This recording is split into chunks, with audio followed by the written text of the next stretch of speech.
Picture this. You finally get a raise. Not a huge one, but enough to feel like you're moving up in life. So naturally, you upgrade a few things. You move into a nicer neighborhood because you deserve it. You trade your old car for one with monthly payments. You start ordering food more often because you're working harder now. Maybe you even buy that new phone you've been eyeing for months, and for a while, it feels amazing. You look around and think, wow, I'm finally becoming successful.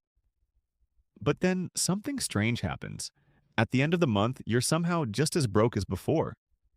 How is that possible? You earn more, you work more, you should be getting ahead. Yet somehow the rich seem to keep getting richer while the middle class feels like they're running on a treadmill that gets faster every year. Here's the thing.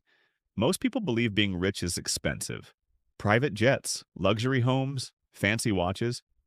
But in reality, being middle class often costs more than being rich. And once you understand why, you'll never look at money the same way again. Let's meet our favorite whiteboard character. This is Mike. Mike earns $60,000 a year. He has a decent job, a decent apartment, a decent car, and a decent life. Nothing extravagant, nothing irresponsible. Just normal. Now let's compare him to someone named Sarah. Sarah is wealthy. Not billionaire wealthy, just financially free. At first glance, Sarah's life looks much more expensive. But when we zoom in, something surprising happens. Mike spends money to access things. Sarah owns assets that pay for those things. That difference changes everything. Think about it like this. Imagine two people need water every day. One buys bottled water forever. The other owns a well. Both drink water, but one pays continuously while the other pays once and collects the benefits repeatedly. That's basically the difference between many middle-class households and wealthy households. The middle class often buys liabilities disguised as rewards. The wealthy buy assets disguised as boring investments. And society encourages the wrong one. According to data from the U.S. Federal Reserve, the majority of household wealth is owned through appreciating assets like businesses, stocks, and real estate, while most middle-income households hold a much larger percentage of their wealth in primary residences and vehicles. Translation: many people spend their best years buying things that lose value, while wealthy people spend theirs buying things that create value. And this creates the first hidden tax of being middle class: debt. Look, debt isn't always bad. A mortgage on a reasonable home can make sense. A business loan can make sense. But consumer debt?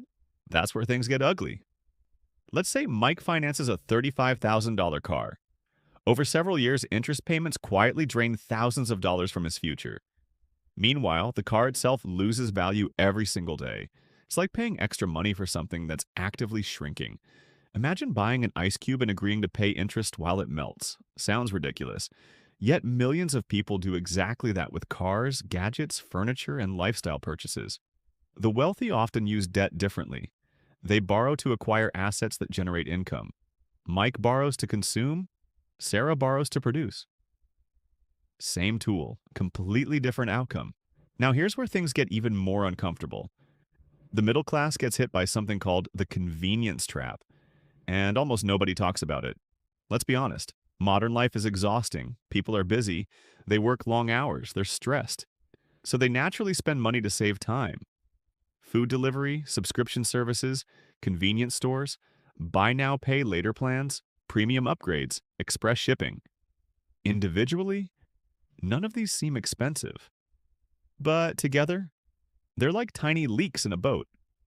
One leak isn't a problem, 100 leaks sink the ship.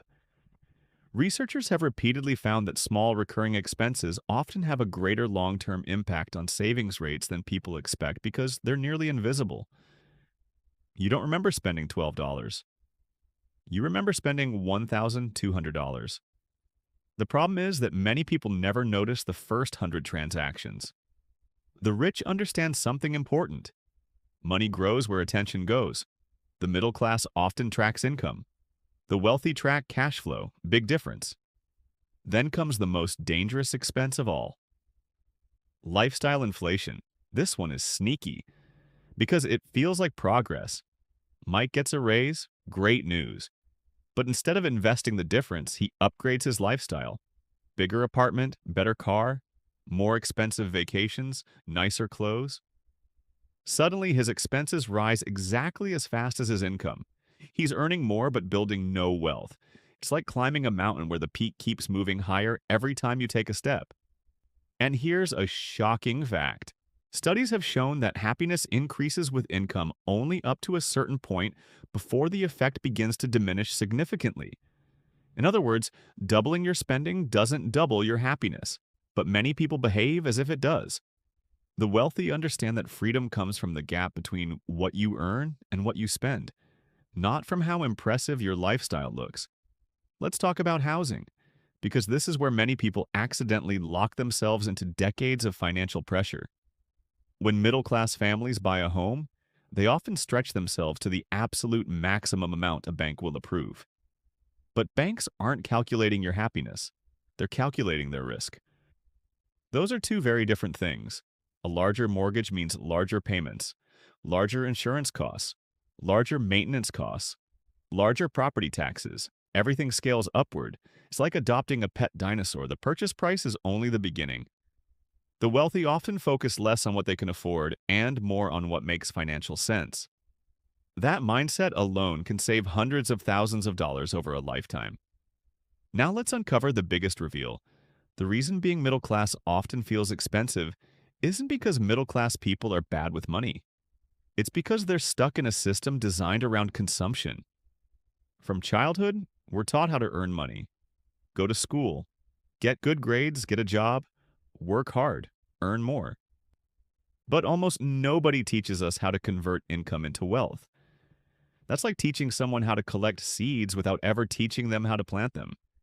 And so people become excellent earners but poor investors, excellent workers but weak owners, excellent consumers but weak builders.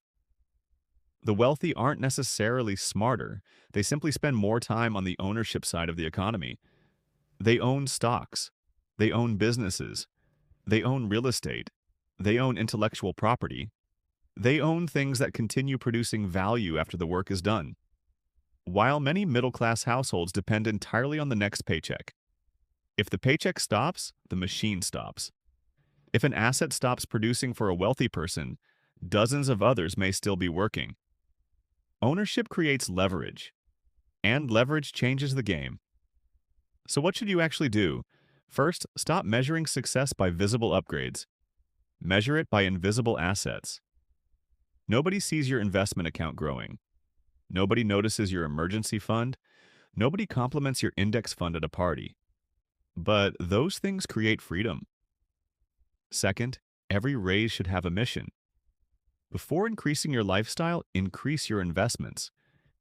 Even directing part of every raise toward long-term assets can dramatically change your future. Third, learn to ask one powerful question before every major purchase. Will this make me look richer or become richer? Those answers are often very different. And finally, remember this. The goal isn't to avoid enjoying life. The goal isn't to live like a monk. The goal is to stop renting a lifestyle and start owning a future. Because the real secret isn't that rich people spend less. It's that they spend differently. They buy things that buy things. They plant trees while everyone else is shopping for fruit. And years later, while others are still paying for shade, they're sitting under forests they own. Look, if you've ever felt like you're doing everything right, but somehow staying in the same financial place, you're not alone. But now you know something most people never realize. The middle class often pays the highest price because it gets trapped between consumption and ownership. The good news, you don't need to become a millionaire tomorrow. You just need to start moving from one side of that line to the other. One asset, one investment, one smart decision at a time. Because wealth isn't built in giant leaps. It's built in small choices repeated for years. And the sooner you stop paying for the appearance of wealth and start buying the engines that create it, the sooner money stops being something you chase and starts becoming something that works for you.